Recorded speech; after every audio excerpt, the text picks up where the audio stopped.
Bro, Pawan Kalyan గారు రీసెంట్గా తిరుపతికి వెళ్ళారు. సో ఇక్కడైతే పవన్ కళ్యాణ్ గారి టాపిక్ కన్నా పవన్ కళ్యాణ్ గారి పక్కన ఉన్న వాళ్ళ కూతురు గురించి ఎక్కువ డిస్కషన్ జరుగుతుంది. సో దీనిపైన మీరేమనుకుంటున్నారు? అంటే ఆల్ ఆఫ్ ద సడన్ ఫ్రేమ్లోకి వచ్చారు భయ్య పవన్ కళ్యాణ్ గారి సెకండ్ డాటరు పోలిన అంజని. సో వాళ్ళ అమ్మ పేరు అటు వాళ్ళ మదర్ పేరు అన్ని కలుపుకుని ఆయన ఆమెకు పేరు పెట్టారు. పవన్ కళ్యాణ్ పేరు సో చాలా మందికి తెలియని విషయం ఏంటంటే ఆయన ఇంతకు ముందు కూడా ఆవిడని పరిచయం చేశారు. బట్ చాలా మందికి మైండ్లో నుంచి అంటే ఆవిడ రిజిస్టర్ అంటే ఉందా అనే డౌట్లో ఉన్నారు మెగా ఫ్యాన్స్ అంతా కూడా. సో ఇప్పుడు దాని క్లియరెన్స్ ఏంటంటే ఆమె మనం వాళ్ళ సోషల్ మీడియా ఎక్కువ ఫాలో అయిన వాళ్ళకైతే కొంచెం ఐడియా ఉంటుంది. నేను రెగ్యులర్గా ఫాలో అవుతుంటాను అనమాట. సో అంతకుముందు పవన్ కళ్యాణ్ గారు ఎప్పుడోనే ఆవిడకి ఏదో ఎక్కడో వ్యాక్ స్టాట్యూ దగ్గర ఏదో చికాగోలో ఏదో అని చెప్పి ఆవిడ ఇంత వయసు ఉన్నప్పుడే ఆయన ఫోటో బయట పెట్టారు అనమాట. అప్పుడే పేరు చెప్తా కూడా. సో అప్పుడు ఎవరికి అంత గుర్తుపెట్టుకుని రామ్ చరణ్ గారితో కూడా ఒక ఫోటో ఉంది కదా. రామ్ చరణ్ గారితో 2016లో రాఖీ కట్టించుకున్నాడు ఆయన చెల్లెళ్ళందరిని పిలిపించుకుని. సో అది ధృవ షూటింగ్ లో ఉన్న లుక్ తో ఉంటాడు అనమాట ఆయన. సో అప్పుడు కూడా పాప అంత ఉంటుంది. సో ఇప్పుడు చూస్తే చాలా పెద్దది అయిపోయింది. ఎందుకంటే మనం మహేష్ బాబు గారి కూతురుని కానీ పవన్ కళ్యాణ్ గారు వాళ్ళ అమ్మాయి ఆద్యాన్ని కానీ చూస్తే వాళ్ళంతా చూస్తే చిన్నగానే ఉన్నారు అనుకున్న పెద్దవాళ్ళు అయిపోయారు. ఆబ్వియస్లీ వాళ్ళ గ్రోత్ ఎక్కువ ఉంటుంది. సో మరి ఇప్పుడు ఈవిడ కూడా ఇంకా మైనరే. సో మరి ఎంత ఏజ్ ఉంటుంది ఎగ్జాక్ట్ గా తెలియదు. బట్ అయితే చాలా పెద్దగా అయిపోయారు అనమాట. ఆ చిన్నప్పుడు ఫొటోస్ అంటే 2016 అంటే దగ్గర దగ్గర 8 ఏళ్ళు అవుతుంది కదా. సో చాలా పెద్ద అవడానికి ఆస్కారం ఉంది.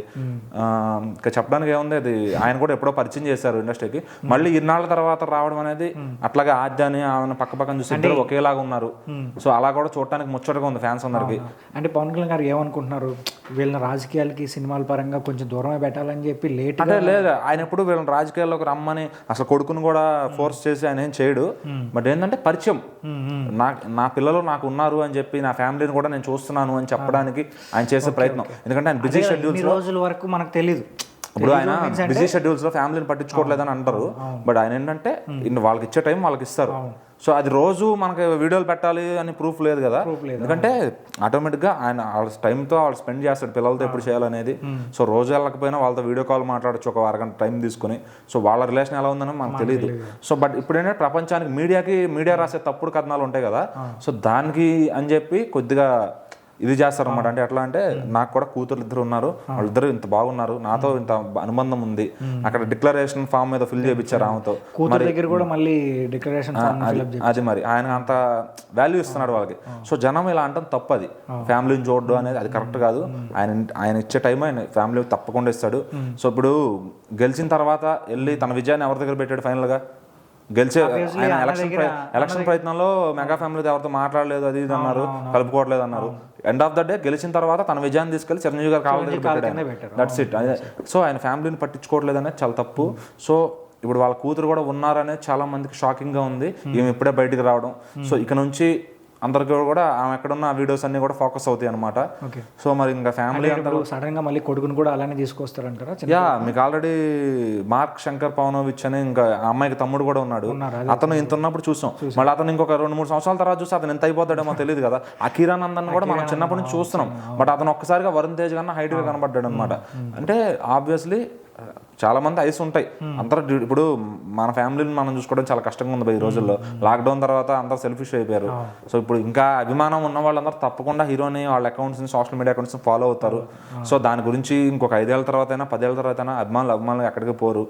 సో ఈ క్రమంలో ఇప్పుడు ఇద్దరు కూతురుని ఒకే టైప్ ఆఫ్ డ్రెస్ లో చూడటం, ఆయన హ్యాపీనెస్ చూస్తే ఫ్యాన్స్ కూడా హ్యాపీనెస్ వస్తుంది అనమాట.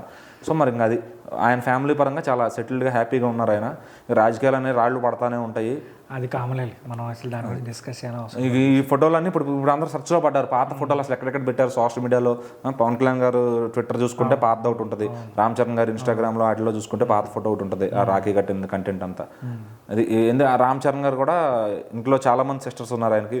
వాళ్ళందరితో కూడా కలిస్తే చాలా బాగుంటారు. వాళ్ళ కజిన్స్ అందరూ పార్టీలు చేసుకుంటూ ఉంటారు. ఇంకా ఫ్యామిలీ పరంగా ఎవరు వాళ్ళంతా చాలా బాగుంటారు భయ్య. అన్ని అపోహలే బయటకు వచ్చేవన్నీ. ఫ్యామిలీయే బయటికి మాత్రమే మనమే జనాలే కొంచెం 100 మంది 100 రకాలుగా అనుకుంటారా, అన్ని నిజాలు కావు. సో ఇప్పుడు ఏదైనా ఇద్దరు కూతురుని చూపించడం, ఆయన ఆ కొత్త కూతురు ఇప్పుడు మీడియా అట్రాక్షన్ అయిపోయింది. మీడియాకి ఏదైనా కొత్తదనం కావాలి. సో ఇప్పుడు వాళ్ళు ఆటోమేటిక్గా తనని హైలైట్ చేస్తూ ఉంటారు అనమాట. సో అదైతే ఫ్యాన్స్ కి ఆమె కొత్త కాదు, కొంతమందికి ఆమె కొత్త. సడన్ గా ఒక్కసారిగా బయటికి రావడంతో అరే మనకు తెలియదు కదా అని ఒక ఇంటెన్షన్ లాగా వచ్చేసారు. అదే చెప్తుంది, రెగ్యులర్ గా ఫాలో అయ్యే ఫ్యాన్స్ కి ఆమె కొత్త కాదు, ఆమె ఉందని తెలుసు అంతా. ఇప్పుడు కొంతమంది కొత్తగా అట్రాక్షన్ అనమాట, ఏమో కూడా ఉందా ఇన్నాళ్ళు ఏదో అజ్ఞాతవాసిలో ప్లాన్ బి లాగా దాచారా అన్నట్టుగా అనుకుంటారు. కానీ అదేం లేదు, అందరికీ ఆయన ఓపెన్ గానే ఉంటారు ఫ్యామిలీతో ఇప్పుడు కూడా. అది ఇంకా మనం దాని గురించి డిస్కస్ చేయాల్సింది కూడా ఏం లేదు.